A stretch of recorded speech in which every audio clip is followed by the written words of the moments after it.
Chers téléspectateurs, chers frères et sœurs dans le Seigneur, recevez nos salutations fraternelles dans le beau et précieux nom de notre Seigneur Jésus-Christ. À l'entame de cette émission, nous voulons saluer tous ceux qui nous font confiance et les remercier de ce que chaque jour ils sont branchés à leur poste téléviseur pour écouter, pour suivre nos émissions. Nous vous en êtes reconnaissants pour tout ce que vous faites pour l'évolution et la bonne marche de la télé RTJVA. Partout où vous soyez, à vos rangs et grades respectifs, nous vous disons merci pour le soutien que vous nous accordez et en nous faisant confiance chaque fois et en soyant auprès de vos postes téléviseurs. Soyez bénis. Alors ce matin, nous sommes là encore pour l'émission Le vécu du quotidien, comme nous l'appelons effectivement dans la langue Évemier d'Atome. Qu'est-ce qui se passe au quotidien? Ce matin, j'ai la grâce et l'honneur d'être avec deux grandes dames et elles sont toutes des missionnaires à ma gauche. Présentez-vous, madame. Oui, moi, bonjour téléspectateurs. Je suis madame Collet Agnès, missionnaire togolaise, mais venue de la Suisse. Et je suis là pour vous parler un peu de tout ce qui concerne les femmes et l'hygiène des femmes. Merci. Merci. Et à ma droite, j'ai madame Tadgou, elle se présente également. Merci, bonjour, chers téléspectateurs, bonjour, les collaboratrices. C'est un privilège d'être là ce matin. Mon nom c'est Janine Takoudjou. Je suis missionnaire avec Campus pour Christ. Merci. Vous êtes camerounaise vivant sur la terre togolaise. Togolaise. Elle est suisse, mais bien togolaise, puisque ça fait plus de 50 ans qu'elle est partie. Merci d'être avec nous dans cette émission, Le vécu du quotidien. Alors, ce matin, nous avons voulu plancher sur la propriété de la femme face à son hygiène. Alors, sans tarder, nous allons demander la grâce de Dieu sur notre émission. Éternel, nous voulons te dire merci parce que sans toi, nous ne pourrons jamais être ici. C'est par ta pure grâce que nous sommes là et nous demandons ta grâce, ton Esprit Saint de nous diriger dans ce débat. Nous ne sommes que sang et chair, mais nous osons croire que ton Esprit en nous, nous pouvons, Seigneur, impacter ceux-là qui actuellement nous ont fait confiance et sont à côté de leur poste téléviseur. Que ton Esprit règne en tout moment et touche les cœurs, change les mentalités et change les opinions pour que, à la fin, Seigneur, de cette émission, plus d'un puisse être béni. Merci pour ta bonté et ta fidélité. Au nom de Christ Jésus, nous avons prié. Amen. Amen. Amen. Alors, je le disais tantôt, le thème, c'est la femme chrétienne face à l'hygiène corporelle, vestimentaire, culinaire, environnementale, spirituelle, pourquoi pas, mais à cause du temps, je pense que nous allons nous arrêter sur deux volets ce matin. Alors, soyez les bienvenus, mes sœurs, vos églises. Merci. Notre sœur Janine est de l'église baptiste. Notre sœur est de l'église de l'Assemblée de Dieu. Oui. Elle est avec nous, Assemblée de Dieu. Elle est toujours notre partenaire partout dans les campagnes d'évangélisation, vous la voyez. Merci de ce qu'elle est aussi avec nous. Soyez bénis, je crois que vous mariez le frère Philippe, M. Takoudou, et ils vont tous bien. Vos églises de provenance vont également à merveille grâce à notre Seigneur Jésus-Christ. Nous sommes là pour parler de Dieu, de Jésus. Mais avant toute chose, comme nous le disions, qu'est-ce que c'est que l'hygiène? Qu'est-ce que c'est que la femme? Qu'est-ce que c'est que la propriété? Nous allons partager la parole. À qui de droit de prendre la parole la première? Janine, oui. Merci beaucoup. Rebonjour, chers téléspectateurs. Et comme je le disais, nous disons merci à Dieu pour le privilège qu'il nous donne de pouvoir partager autour de sa parole. Pour répondre à la question, qu'est-ce que c'est que la femme chrétienne ou la femme tout court? La femme tout court. La femme tout court. Je dirais la femme tout court, c'est déjà la femelle, puisque Dieu, il y a le mâle et la femelle. Nous avons appris ça à l'école. Alors, la femme, c'est la femelle. La femme est une aide. La femme, c'est celle-là que Dieu a créée pour être le soutien, l'aide de l'homme. Si je veux résumer tout court, pour moi, c'est ça la définition de la femme. Et quand elle est chrétienne, alors? Oui, la femme chrétienne, c'est celle qui connaît le Seigneur, qui a confié sa vie au Seigneur. C'est la femme qui a la foi, qui craint Dieu dans tous les aspects de sa vie. C'est celle-là qui a pour valeur la foi, qui a mis Dieu au centre de sa vie. Pour moi, c'est ça la femme chrétienne. Et pour gagner le temps, nous allons rapidement passer donc aux autres préceptes. La propriété, l'hygiène, c'est quoi, Madame Collet? Merci beaucoup de m'avoir donné la parole. Oui, alors nous parlons de la femme et de l'hygiène de la femme, la propreté de la femme. Ça couvre beaucoup de domaines. L'hygiène de la femme, c'est d'abord l'hygiène corporelle de sa propre personne. Donc la femme doit prendre absolument soin de sa personne. Elle doit savoir qui elle est elle-même et comment elle doit représenter Dieu ou bien l'Esprit de Dieu qui est en elle. Et surtout la femme chrétienne, la femme qui a donné sa vie à Jésus, qui connaît la parole de Dieu, qui a la crainte de Dieu en elle, elle a une autre manière de se présenter. Elle ne peut pas se présenter selon ce que le monde fait, ou selon ce que le monde vit, ou selon ce qu'elle avait acquis dans sa jeunesse ou bien dans sa famille. D'accord. Merci beaucoup. Merci. Oui, si vous avez quelque chose à compléter, vous avez toute la Donc la femme chrétienne, elle a déjà une autre privilégié de connaître un peu aussi comment vivre selon Dieu, comment vivre pour plaire à Dieu. C'est ça. Merci. Et donc la femme chrétienne, elle est plus privilégiée parce qu'elle connaît Dieu, elle connaît la parole, elle connaît cette parole qui illumine, qui éclaire et qui nous expose aussi au monde, cette parole. Donc si tel est le cas, quand nous prenons l'hygiène corporelle sur le plan phénotype, comment l'appelle-t-on, le soma, le corps. Et quels sont les facteurs qui entrent en jeu dans ce soma, dans ce corps? Et il faut rendre propre, il faut rendre sain, il faut rendre belle, il faut rendre beau ou belle, il faut rendre, qu'est-ce qui rentre en jeu? Oui, Janine, vous avez la parole. Ok, merci beaucoup. En tant que femme, ce qui entre en jeu par rapport à ce que nous appelons l'hygiène corporelle. Avant d'aller plus loin, je vais noter aussi que ici, ce n'est pas seulement la femme tout court, mais nous sommes dans le cadre de femmes chrétiennes. Oui. Et en tant que femmes chrétiennes, nous ne sommes pas en marge de tout ce que c'est que l'hygiène corporelle et autres. Parce que l'hygiène, comme je peux résumer, ce sont les soins que nous donnons au corps. Alors, qu'est-ce qui entre dans l'hygiène corporelle? Pour moi, ce qui entre dans l'hygiène corporelle, il y a déjà tout notre corps. Les cheveux, la tête vont représenter les cheveux, l'hygiène buccale, l'hygiène corporelle, les aisselles, le vagin de la femme, tous les ongles, les pieds, tout ça. Donc, c'est tout ça qui entre en compte à ce qui concerne les soins corporels de la femme. Et en tant que femme, nous devons prendre soin de toutes ces parties-là pour notre bien-être d'abord et aussi pour être en bonne santé.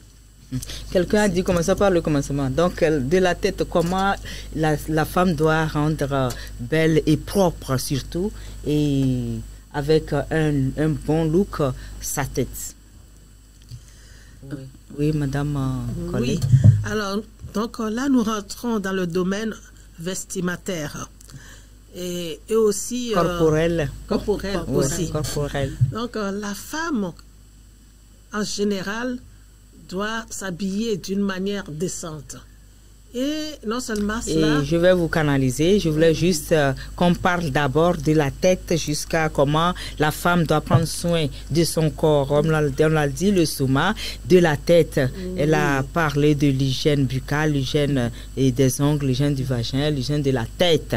Et je voulais qu'on commence par la tête. Comment la tête doit être propre, beau, et puis attrayant, et puis... bon, un peu de tout, quoi. Tout à fait. Donc, la femme telle qu'on la nomme, donc une femme doit prendre soin de son corps. Donc, comme on venait de le dire, de la tête aux pieds, c'est-à-dire sur sa tête, elle doit prendre soin que ses cheveux soient toujours bien coiffés et la tête toujours lavée. Et par exemple, si nous faisons des tresses, il y a des femmes qui peuvent rester 6 mois, 4 mois sans se laver la tête parce qu'ils ont fait des tresses. Ce n'est pas bon pour son hygiène de santé. La tête ne peut pas rester 3 mois, 4 mois sans être lavée. Et à l'école, on nous a dit que sur la tête, il y a des pores et que ça respire. C'est ça. C'est ce que vous voulez dire? Oui. Essayez vraiment d'aller en profondeur de votre débat, de cette thématique que vous voulez aborder. D'accord. Parce que vous voyez, comme notre chère directrice venait de le dire, dans la tête, il y a des pores, justement. Et ces pores-là peuvent se fermer, où il y a de l'huile aussi qui peut sortir de notre corps et qui crée des démangeaisons. Si on ne prend pas soin, après, ça crée des poux, ça crée toutes sortes de maladies aussi sur la tête. Donc, ça fait que la tête doit être soignée. Et aussi, nous ne pouvons pas prendre n'importe quoi pour attacher nos cheveux. C'est ça qui crée aussi certaines maladies sur la tête. Et ça, nous devons l'éviter. Et maintenant, si nous parlons de la bouche, notre bouche aussi, c'est un endroit qui doit être toujours soigné et lavé. Et nos dents, par exemple. Et on ne doit pas laisser nos dents jusqu'à ce qu'ils s'abîment. On doit aller, il y a des dentistes aujourd'hui, aller de temps en temps, prendre soin de nos dents, faire vérifier nos dents, s'il n'y a pas de caries, surtout si nous mangeons beaucoup de sucre, si nous mangeons des choses qui peuvent agacer les dents, qui peuvent faire des trous dans les dents. Alors, ce qui fait que nous devons aussi de temps en temps aller voir un spécialiste qu'on appelle un dentiste. Les gens qui peuvent nous aider pour nous dire s'il y a une maladie, s'il y a des mycoses qui se sont logées dans nos dents, pour que des fois, quand nous parlons aux gens, que nos haleines ne soient pas trop fortes. Et dépendant aussi de ce que nous mangeons, ça peut aussi causer des haleines désagréables dans notre bouche et ça va nous empêcher d'être ensemble avec les autres. Merci beaucoup. Tout ça, ce sont des soins. D'accord, merci maman, merci pour l'intervention. Si madame Janine Takoudou a quelque chose à ajouter, et elle ajoute et puis on évolue avec autre aspect. Oui. Juste pour compléter ce que ma soeur a dit, aujourd'hui, nous voyons beaucoup, les femmes utilisent les perruques. Et nous devons entretenir ces perruques.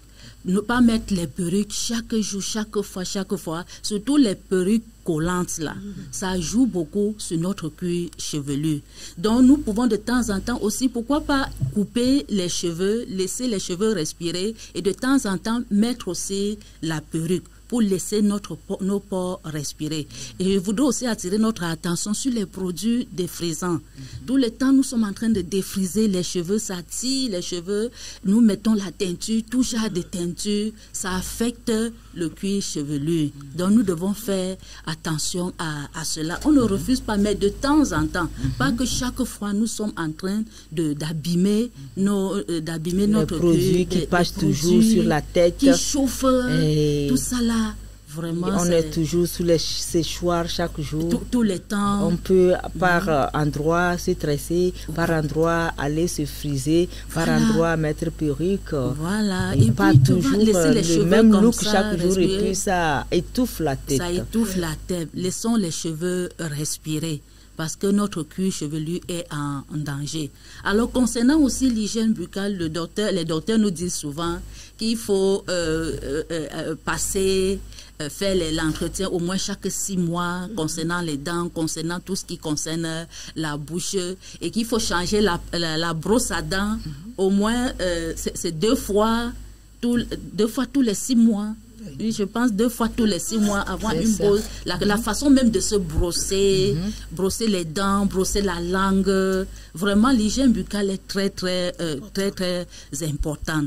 Parce que quand nous n'avons pas une bonne hygiène buccale, ça va affecter déjà nous-mêmes, notre entourage, partout où nous sommes, ça va affecter. Et on va même fuir. Les gens vont fuir parce que l'odeur qui dégage de notre bouche n'est pas... Bon, merci beaucoup. Et vous avez en charge de nous parler donc de l'hygiène des ongles et de la partie intime de la femme.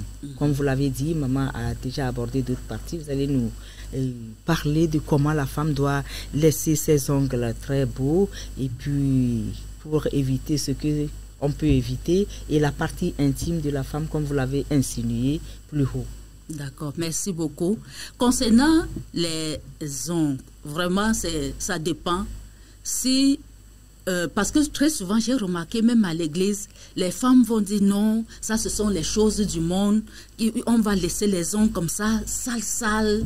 Il ne faut pas faire pédicure, manicure, là, non. Ce sont les femmes, pour les prostituées, ce sont les femmes du monde, comme nous disons souvent, quoi. Mais c'est important, nous devons tailler nos ongles, nous devons rendre nos ongles propres, nous devons faire manicure et pédicure aussi.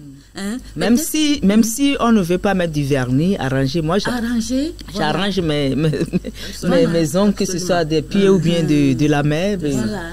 Il faut tailler, nettoyer, hein, parce que c'est ce que tu veux. Tu peux bien tailler, nettoyer, et puis celle que tu dis du monde, c'est elle qui veut les ongles peut-être allongés. Qui va mettre les ongles, non, c'est là vraiment... Tout ça, comme il y en a dehors, mais tu peux aller juste nettoyer, ou toi-même tu peux le faire. Hein, il y a des produits, tout. Nous avons aujourd'hui tout ce qu'il faut pour pouvoir nettoyer les ongles, les pieds, pour être vraiment propre. Donc voilà, s'il vous plaît les mamans, faisons cela. Pour ne pas aussi abîmer les ongles, il y a aussi les teintes et vernis, comme vous les appelez, incolores, qui peuvent protéger un peu contre les sans choses. Abuser, sans abuser, sans être extravagant. Nous pouvons le faire et nous devons le faire pour rester aussi propre, correct. Parce que Dieu aussi veut nous voir correct. Alors, concernant la partie intime, c'est aussi important. Je dirais même très important. Nous devons prendre soin de notre partie intime. Parce que comme la Bible nous le dit, en tant que femme mariée, ça ne nous appartient plus, bien que c'est nous qui portons. On n'a plus le droit sur notre propre corps. C'est une autre personne. Nous n'avons pas le droit sur notre propre corps. Ça appartient à ton mari. C'est ce que la parole de Dieu nous recommande. Donc vous êtes là, nous sommes là juste pour garder, pour prendre soin de cette partie. Et nous devons le faire. Normalement, nous devons nous nettoyer matin, midi, soir. Mais comme nous sortons et nous revenons le soir, nous devons nous nettoyer au moins 2 fois. 2 fois par jour. Nous devons le faire parce que c'est important. Et aujourd'hui, c'est vrai, s'il y a certains, quand nous regardons Facebook et ailleurs, beaucoup nous proposent des produits, voici comment vous devez faire, vous devez mettre dans votre partie intime pour enlever les odeurs, pour enlever les saletés, tout cela, non. À l'hôpital, en tout cas, quand moi, je suis allée il y a plusieurs années, même aujourd'hui encore, les sages-femmes nous recommandent juste de l'eau simple, on se nettoie et on est propre. Parce que notre partie intime se nettoie tout seul. Avec ses anticorps, ses propres anticorps. Avec ses propres anticorps. Se nettoie tout seul. On n'a pas besoin de mettre des produits, de mettre des doigts, de mettre des choses en nous pour que ça puisse se nettoyer. Tout simplement de l'eau. Merci. Et je voulais aussi que vous touchiez un peu l'hygiène des ongles des pieds. Par endroits, et nous avons des plaies qui sont sous les ongles des pieds. Je ne sais pas si c'est des caries, ou bien c'est parce qu'on passe dans des eaux, ou bien c'est par rapport aux chaussures, ou bien par rapport, je ne sais pas. Comment on peut expliquer ça? Il y a certains qui ont des pieds toujours, des ongles des pieds, et sous les ongles des pieds, il y a toujours des plaies. Est-ce que c'est parce que, oui, maman et maman Agnès? Oui, tout à fait. Parce que les pieds sont sensibles, mais les pieds, c'est ça qui nous porte. Les pieds sont très, très importants, parce que la parole de Dieu dit qu'ils sont beaux, les pieds de ceux qui apportent l'évangile. Vous savez, les pieds sont quelque chose qui appartient à Dieu. C'est avec les pieds que nous allons pour apporter l'évangile. Donc nous devons prendre réellement, la Bible même nous dit, prends soin des parties qui sont faibles, qui sont moins importantes. Mais les pieds, on marche dans les saletés avec, on marche à pieds nus, on marche dans toutes sortes de choses. Et les pieds sont souvent attaqués par des mycoses. Et sous les pieds, des fois, on voit souvent des gens qui ont le talon des pieds tout cassé, tout abîmé et des ongles tout noirs.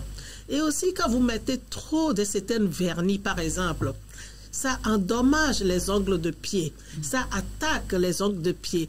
Et aussi, je voulais juste rajouter que si nous collons des ongles, des faux ongles là, les colles avec laquelle on met toutes ces choses-là, c'est très nuisible pour la santé.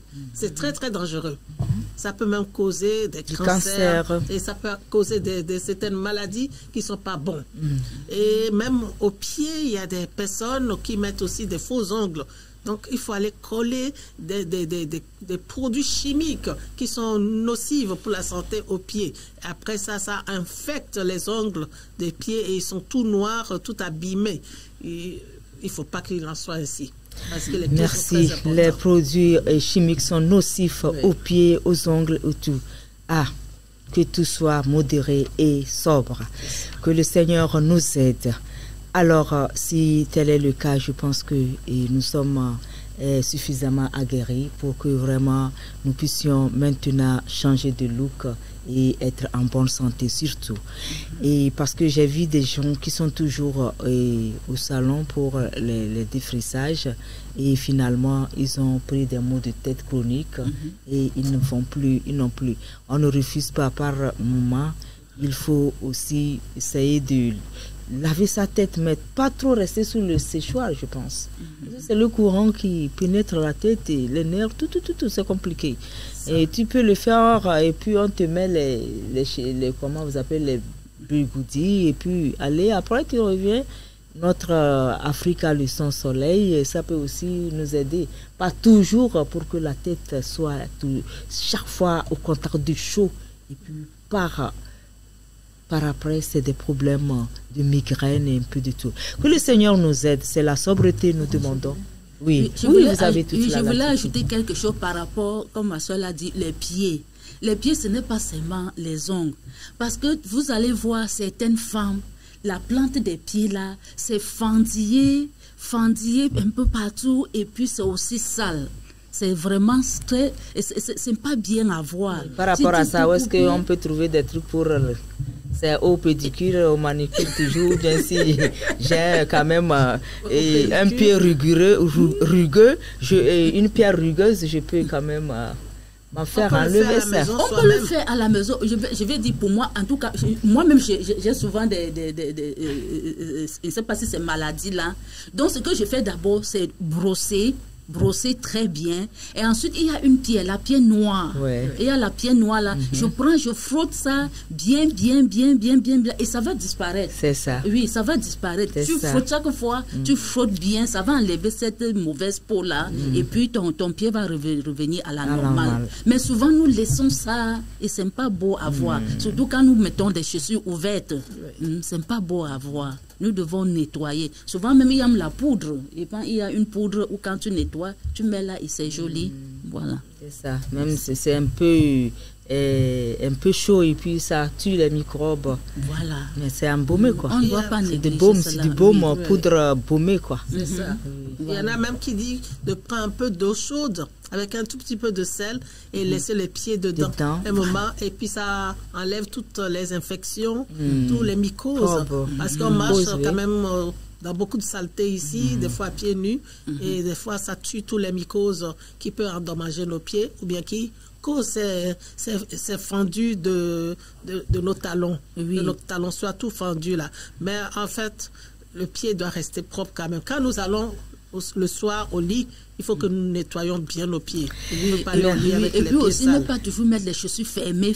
Il faut varier. Oui. Si tu as porté chaussures fermées, il faut aussi porter chaussures ouvertes. Parce que toujours fermer les pieds ne respirent pas. Non, il faut varier. C'est vrai que nous sommes en train de parler de la femme chrétienne ou la femme en général par rapport à son hygiène, par rapport à sa propriété. Mais cela aussi va à nos maris, aux hommes, à nos enfants garçons, à nos enfants jeunes garçons et puis garçons jeunes.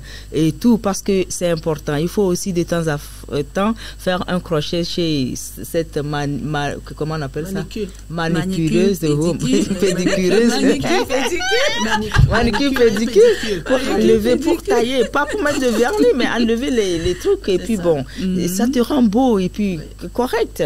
Et dans tes chaussures aussi, tu es propre. Et ne mettez pas les hommes toujours fermés, là, ça peut abîmer aussi les orteils. Soyons bénis. Et vous qui nous avez pris en route, nous sommes bien sûr à la RTJVI, à la télévision Jésus vous aime. Cette télévision que vous aimez bien, nous vous aimons également. Et nous sommes en train de débattre du thème la femme chrétienne et face à l'hygiène, face à la propriété corporelle, la propriété vestimentaire. Pourquoi pas, avec le temps, nous allons abonder et plancher aussi sur l'hygiène corporelle et culinaire et environnementale. Alors, nous allons entamer la partie vestimentaire. Madame Janine Takoujo, et comment pensez-vous que les vêtements d'une femme puissent paraître attrayants, propres, pour que non seulement l'environnement dans lequel elle vit et aussi le foyer où elle a coutume de rester puisse aussi apprécier son look, oui, Madame Janine. Merci beaucoup pour la parole. Comme je le disais tantôt, la notion de la propreté, vraiment, c'est un aspect très, très important. Que ce soit physique, que ce soit spirituel, que ce soit vestimentaire, c'est vraiment important. Et j'ai noté que souvent, en tant que femme chrétienne, on se néglige. On se néglige disant toujours non, ce sont les choses du monde, ce sont les choses du monde, je ne veux pas faire ceci parce que les gens du monde font la même chose. La femme chrétienne doit bien se vêtir décemment. On ne dit pas de montrer les seins dehors, le ventre dehors, mais tu dois être propre. Quand on te regarde là, que tu puisses sentir, que tu dégages vraiment quelque chose de positif. Donc, la femme doit bien se vêtir, ne pas mettre les seins dehors, le ventre, ses organes dehors, mais être vraiment décente. Protégée, que ton corps soit bien vêtu. Pas dire non, je suis chrétienne, Dieu n'aime pas l'extravagance. Oui, nous ne devons pas être dans l'extravagance, mais nous devons être dans la normale, bien dans la norme de l'habillement. À la norme de l'habillement. Nous devons prendre soin de nous. Je vais rebondir aussi en disant, une fois nous sommes allés au nord, je pense à Dapaon, alors pendant que nous sommes allés pour une formation, pendant qu'on le faisait, il y a une dame qui est venue me voir. Elle me dit, s'il vous plaît, les mamans, comme vous êtes là, vous êtes venus pour une formation, j'aimerais que vous puissiez parler à la femme de notre pasteur. C'était la femme du régional là-bas. Parce que quand nous sortons là, façon dont elle est habillée là, ça ne nous plaît pas. Elle a toujours un petit t-shirt, une jupe toujours bizarre là en elle, mais ça ne montre pas vraiment la femme d'un responsable. Donc nous voulons, s'il vous plaît, profiter le fait que vous êtes là pour lui parler. Et nous avons j'ai eu cette sagesse de dire non, nous n'allons pas parler seuls. On a mis ça dans notre programme. On a fait comme si c'était un cours. Et nous avons parlé de la tenue vestimentaire de la femme. Surtout quand on est femme d'un responsable. Ton mari pasteur, il est responsable. Qu'il soit leader ou pas. Dès qu'il sort déjà, quand tu as déjà un homme et qui sort de la maison là, tu es femme d'un responsable. Donc nous avons parlé de l'habillement de la femme. Elle doit être bien habillée. Surtout quand elle sort, elle va au milieu des autres. Elle doit habiller décemment. Parce qu'elle disait, on a même acheté des pannes, on lui a donné. Mais non, elle est toujours là avec des t-shirts bizarres, là, et ça nous fait honte. Ça ne nous plaît pas. Et à la fin, c'est cette dame, la femme du pasteur, qui est venue nous dire, elle reconnaît vraiment qu'elle ne s'habille pas bien, merci vraiment pour l'enseignement, mais c'est important. Parce que d'autres femmes peuvent le faire par ignorance, mais les mamans, les femmes, nous devons bien nous présenter. Ne disons pas toujours, Jésus n'aime pas, ce sont les choses du monde. Non, nous sommes dans le monde, mais nous devons aussi bien nous habiller. Ce n'est pas toujours dire que non, les choses du monde, c'est pour Satan. Non, non.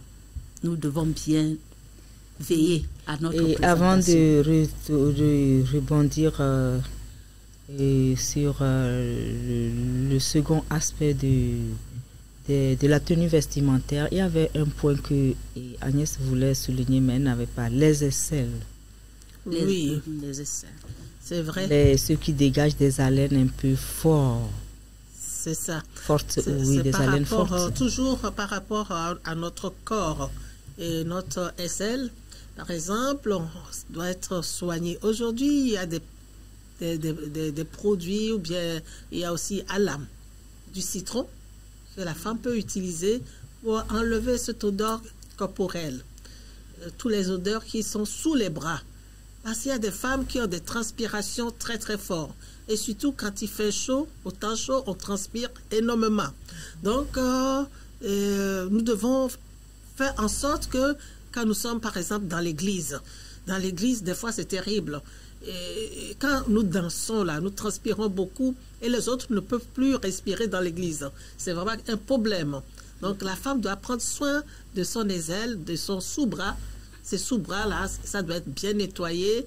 Et pourquoi pas, si vous avez un peu de moyen d'acheter un petit parfum et le mettre sur vous, un déodorant, pour que vous ayez une odeur quand même qui vous rend agréable vis-à-vis des autres. C'est très important aussi de prendre soin de notre aisselle et entre nos jambes aussi, c'est très important. Parce que entre les jambes aussi, comme c'est fermé, et quand tu transpires là, toutes ces odeurs, ça reste là. Et comme on va aussi aux toilettes faire pipi, et puis après ça coule dans les slips là, après ça donne beaucoup d'odeurs qui sont pas très agréables.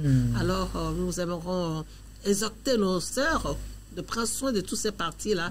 C'est des parties qui sont très importantes pour notre bien-être aussi personnel. Quand je me sens propre, je suis bien dans mon corps. C'est pour ça que dans 3 Jean 2 dit, bien-aimé, je souhaite que tu prospères à tout égard et sois en bonne santé comme prospère l'état de ton âme. Merci.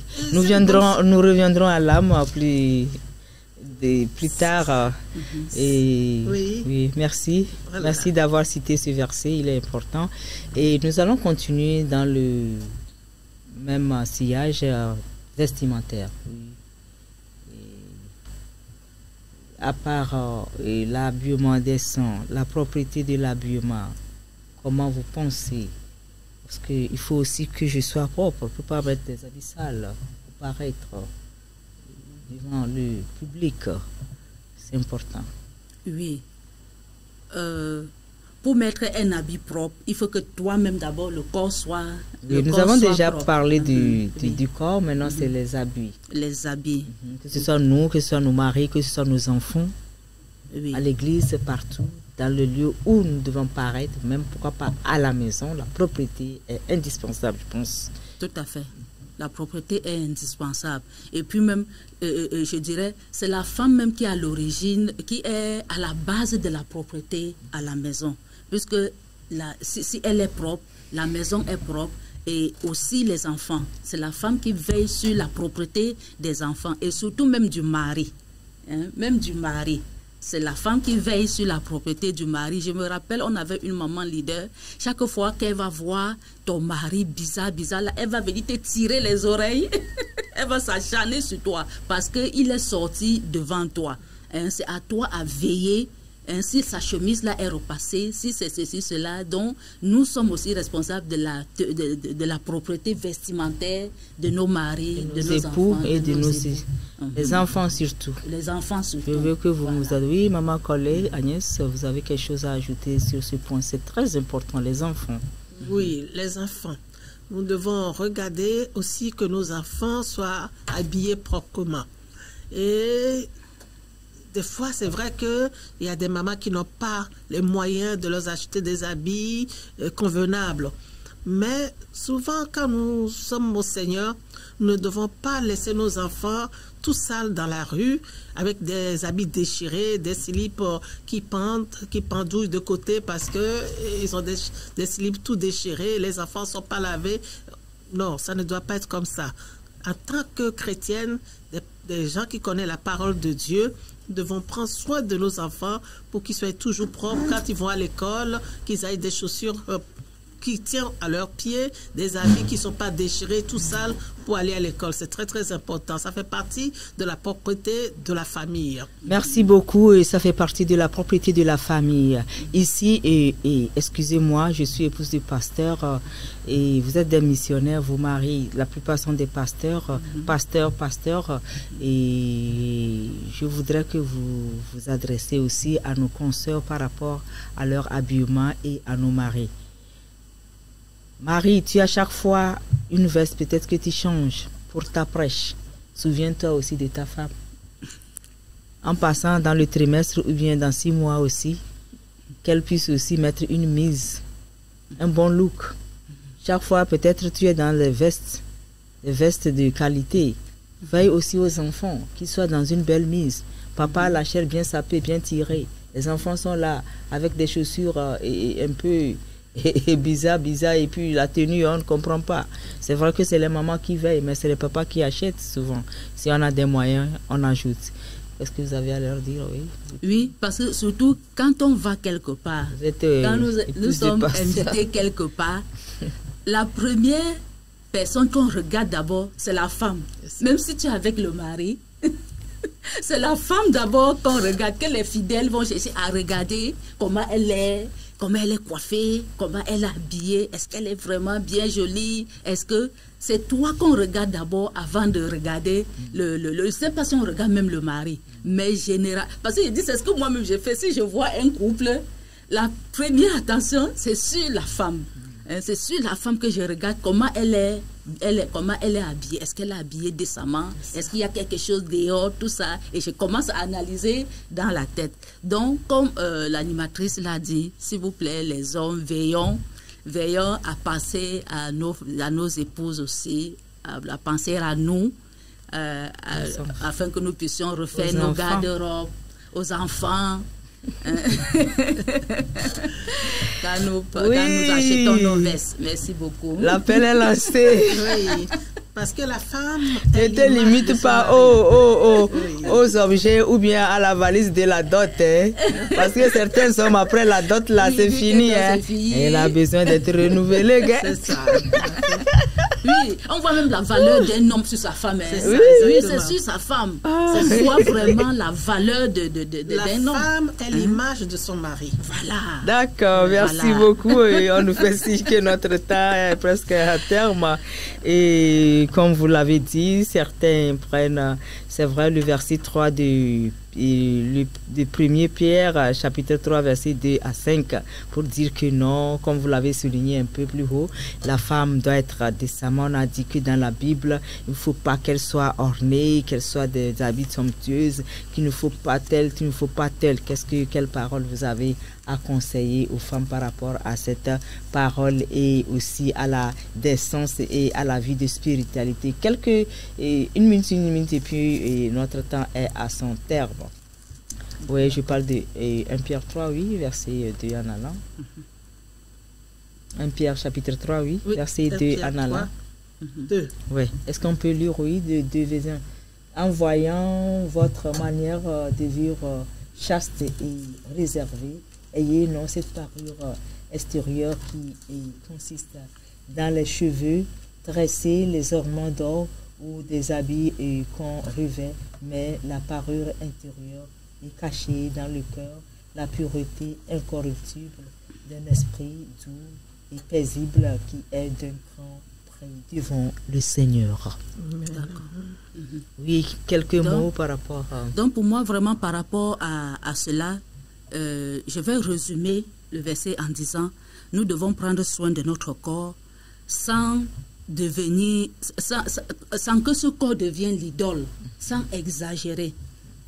Donc, parce que la chose la plus importante à retenir pour une femme chrétienne, c'est que notre corps est le temple du Saint-Esprit. Dieu nous a créés à son image et le Saint-Esprit habite en nous. Donc, il est clair que nous devons prendre soin de notre corps physique et nous devons honorer Dieu avec ce corps. Dieu ne condamne pas la beauté. Dieu ne condamne pas tout ce que nous faisons par rapport au corps, mais Dieu veut tout simplement que la beauté physique commence à l'intérieur. C'est la beauté intérieure qui est plus importante. La valeur, notre valeur en tant que femme chrétienne, c'est ce que Dieu a fait pour nous sur la croix. Il nous a sauvés. Alors donc nous devons prendre soin non seulement de notre corps, mais nous devons plus prendre soin de notre âme, de notre intérieur. Ce qui va retourner à son Créateur. À ce qui va retourner à son Créateur. C'est ça le plus important. Merci nous devons beaucoup. garder notre intérieur en bon état afin d'être utile aux mains de Dieu, afin d'être utile à la population, afin d'être utile à ta famille. Merci beaucoup. Voilà. Oui, maman Agnès, quelques mots. Alors, moi je vais dire que notre âme, ici la parole de Dieu nous dit aussi que notre âme soit à bonne santé, en bon état. C'est pas ce que nous mettons qui fait de nous qui nous devons être. C'est qui nous devons être devant le Seigneur qui est important. Mais il est aussi important que, parce que la parole de Dieu nous dit que Jésus même, il était sage devant les hommes et devant Dieu. Donc nous aussi, nous devons être agréables devant les hommes et devant Dieu. Et pas nos manières de nous porter nos habits, de nous apprêter, qui nous met en valeur, pas qui nous dégrade, pas qui enlève notre féminité. Merci beaucoup, soyez bénis. Je ne vais pas vous demander vos âges, mais je sais que maman, votre première fille, à quel âge? Oh, je ne vais pas le dire ici. Non, pour qu'on sache que vraiment vous vous entretenez, oui. Oui. Alors, ma première fille, elle est née en 73. Donc, on va dire qu'elle a 52 ans. Waouh. Ma première fille, elle a 33 ans. 33 ans, 52 ans. Oui. Regardez, elle est toute belle et puis toute jeune. 33 ans, j'ai 53 ans. 33 ans, toi tu as 53 ans. Merci beaucoup. Donc, tu as l'âge de ma fille. Et soyez bénis, et je pense que si vous ne vous entretenez pas, vous ne serez pas à ce stade. C'est que votre première fille a 53 ans et ça 33 ans. Et voyez-vous comment les mamans s'entretiennent. Elles sont toujours belles pour leur époux et pour le corps de Christ, pour être toujours forte et travailler, missionnaire. Elle a quitté le Cameroun, elle fait déjà des années ici. Elle a quitté la Suisse parce qu'elle est partie de la Suisse très petite. Elle a travaillé ces 50 ans là avant de revenir. Le Seigneur lui a dit, reviens chez toi et il faut parler à tes frères, à tes sœurs, surtout de là, qu'il faut laisser les idoles sur Jésus. Merci beaucoup et merci à vous et notre frère Agbo, notre frère Enoch, notre frère Nestor et au staff de la RTJVA et au directeur de la RTJVA, aux hauts responsables de notre église, à nos pères spirituels. Recevez nos salutations. Merci pour ce joyau et ces machines et cet organe de la télévision que vous avez mis à notre disposition pour être utile à tout le monde. Soyez-en bénis. Alors, Madame Agnès va prier pour la fin. Oh Père d'amour et de grâce, merci parce que tu nous as aimés en premier et tu nous attires à toi et tu as pourvu en toutes choses pour la femme. La femme est un joyau que tu as caché et que tu as révélé à travers ton premier fils, Adam. Et aussi, la femme est encore un joyau, encore plus précieux que tu as caché dans notre Seigneur Jésus que tu as révélé maintenant au monde. Parce que nous sommes la femme et nous sommes l'épouse. Oui, nous sommes d'abord l'épouse de Jésus avant d'être l'épouse de nos maris. Seigneur, merci parce que tu fais de nous ces femmes parfaites que tu attends. Ces femmes cachées, secrètes, oui, qui sont aussi tes guerriers. Oui, Seigneur, merci pour qui nous sommes. Et merci encore avec tous les dons, toutes les choses que tu as mis en nous, Seigneur, aussi pour pouvoir aider nos maris. Merci que cette mission touche le cœur de beaucoup de femmes et que leur vision des choses qui te concernent soit transformée. Nous te bénissons, Père, parce que tu nous aimes et parce que tu nous as créés femmes. Et toi, tu sais tout ce que tu as mis en nous et qui nous sommes pour toi. Que ton nom seul soit béni. Dans le nom du Seigneur Jésus. Amen. Amen. Merci à vous. Merci à nos chers téléspectateurs qui nous ont fait confiance encore aujourd'hui et nous ont suivis du bout en bout. Et si le Seigneur tardait dans sa venue, nous reverrons la semaine prochaine. Ciao et à bientôt. Soyez bénis.